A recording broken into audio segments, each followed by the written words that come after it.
perennial source. That is the Ganga. By flowing through this way, she fills the ocean. Understand? The story says the ocean itself is son of Ganga. Varuna Raj is son of Ganga Mata. Water is supplied to the ocean by Ganga. That is the story. Originally there was no ocean.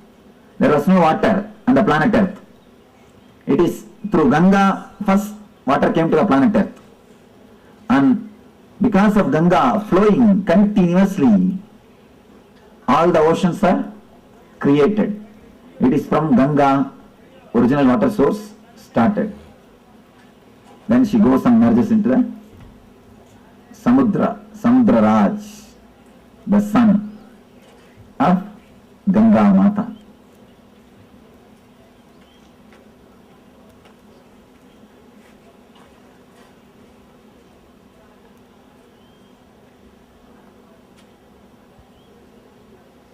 And she lives here as an energy, as an embodiment of energy, blessing the people, giving them the outwardly things and the inwardly spiritual bliss. She is Iga Bara Suga Dayini. She gives everything of the outer world and everything of the inner world. You can see literally. It is because of her this whole country has become prosperous. It is because of her everything has happened. She gives the comforts of the outer world and bliss of the inner world. And she is gracing the world by being in this planet Earth, blessing the whole universe. Now we will understand the whole story of Ganga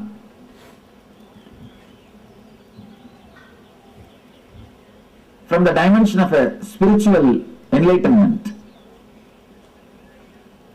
Actually, the whole story is metaphysical expression of Bhagirath's enlightenment. The whole story is the metaphysical expression of Bhagirath's enlightenment. First thing, Bhagiratha is tortured by the past samskaras, engrams. That is the elders who are not liberated, who are still there hanging around him. He is continuously tortured by the past samskaras, engrams.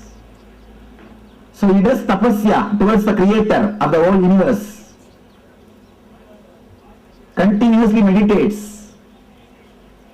He wants the knowledge, the energy to be flooded on him so that all the engrams will be washed away. All the engrams will be destroyed. And one more important thing, in Ganga came, she washed all the ashes of Bhagiratha's forefathers and liberated all of them and gave ultimately enlightenment to Bhagiratha, and she is here liberating people. So he is praying he is meditating towards the creator, the divine energy, so that the energy can be flooded on him, the Shakti can happen to him, all the engrams will be washed away, he will be liberated, enlightened. The first darshan of creator is what I call first experience, Satori. Understand, why do you think Brahma is described with 4 heads? Don't think 4 heads are there. He can see complete 360 degree. The first experience is what is described as Brahma. A man who gets the experience of seeing complete 360 degree is what we call Brahman. He has achieved Brahma. He has achieved the Brahman consciousness. Whomsoever gets the experience of seeing this side 360 degree and this side 360 degree achieves the Brahman consciousness. Bhagirath achieves Satori, first experience, glimpse. Then the Brahma says, enlightenment can happen to you, but be very clear. Will your body stand? Prepare your body and mind. Will it be able to stand, sustain? Prepare it. Then it will happen forever. Prepare yourself. Create the maturity so that the energy can be with you forever. Then Bhagirath starts his tapas. Bhagirath starts his tapas. All the energy centers is awakening and preparing all the energy centers to receive the energy and to sustain it, to radiate it. If you don't prepare the planet Earth and call the Ganga, it will not be blessing, it will be a curse. It will destroy the planet Earth and the other worlds. So unless you prepare your whole body mind, enlightenment cannot happen. You need complete preparation. Satori can happen. You need complete preparation. Now he meditates towards the Guru who will guide, who will hold the energy and give you how much you wanted. He is the Shiva. He meditates on the Guru, Shiva, and asks, Master, when I have the experience, see my maturity and take care of me. Let me grow with maturity and energy. Just take care. How much I mature, that much supply the energy. Please let you be the safety valve. Let you be the dam. Then appears Guru. Says, I'll take care. Don't worry. Then, once everything is ready, he has to prepare the base for the energy to land is Anandagandha Chakra. Anandagandha is the base on which directly the Ganga can land. Ganga can descend. So he creates all the 7 cities, 7 chakras. He clears the roots, opens all the chakras, makes himself matured. So that when energy descends on him, when enlightenment happens on him, it can stay on him and help the whole world. It will be a blessing for him and to the whole world. He continues to do tapasya. He propitiates all the devatas, means the devatas who are residing in every chakra. Then comes Kala Bhairava, in charge of Varanasi Swadhisthana Chakra. And he asks, please give me the way for Ganga. Kala Bhairava says, surely I will give, but tell her she should go round. She should be around me. She should be in me. That is why Swadhisthana, energy is installed in Swadhisthana.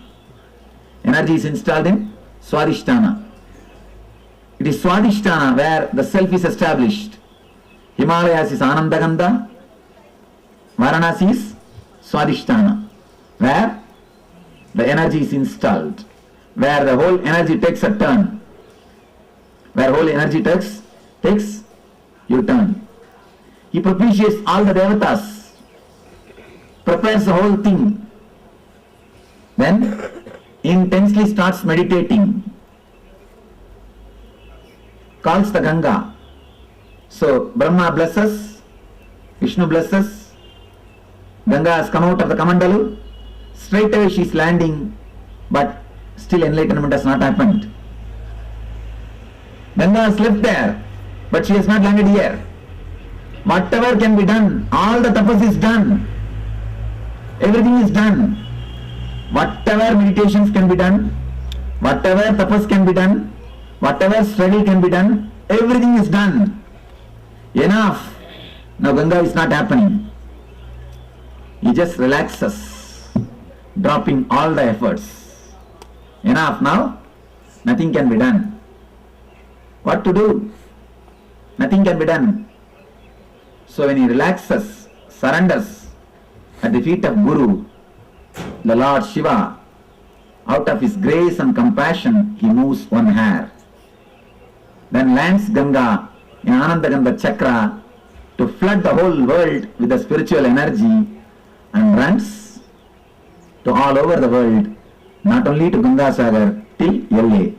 And moves all over the world and blessing the whole world, giving the Iga Sugha and Parasugha.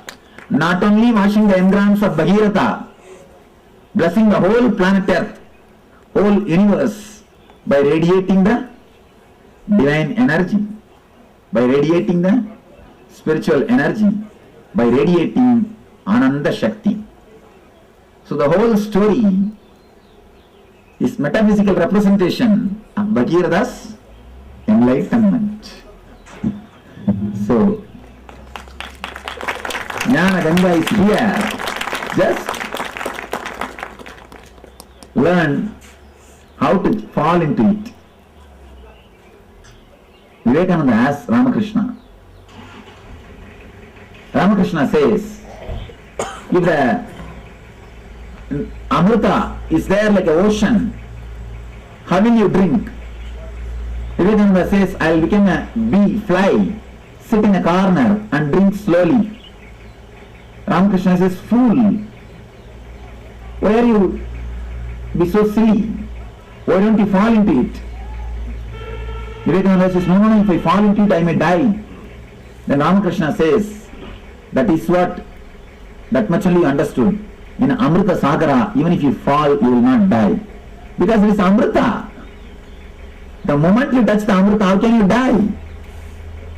So in spirituality, there is no too much. In the Master's energy, there is no too much. Just fall head over heels. Just fall. You will always rise. Here flowing the Jnana Ganga. Just fall into it. You will rise into the ultimate energy. The Ganga, which has destroyed the engrams of Bhagirath and liberated Bhagirath and liberating the whole humanity, that Jnana Ganga, let it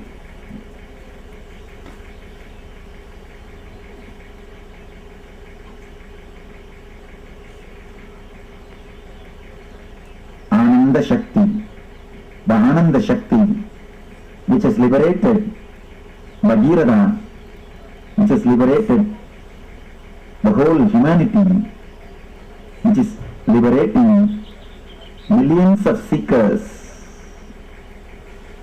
The Guru's grace, the Ananda Shakti, let it liberate all of you. Let it flow in all of you. Let it be in all of you. Let it purify all of you. Let it radiate in all your beings. Let you all become channels of Ananda Ganga. Let you all become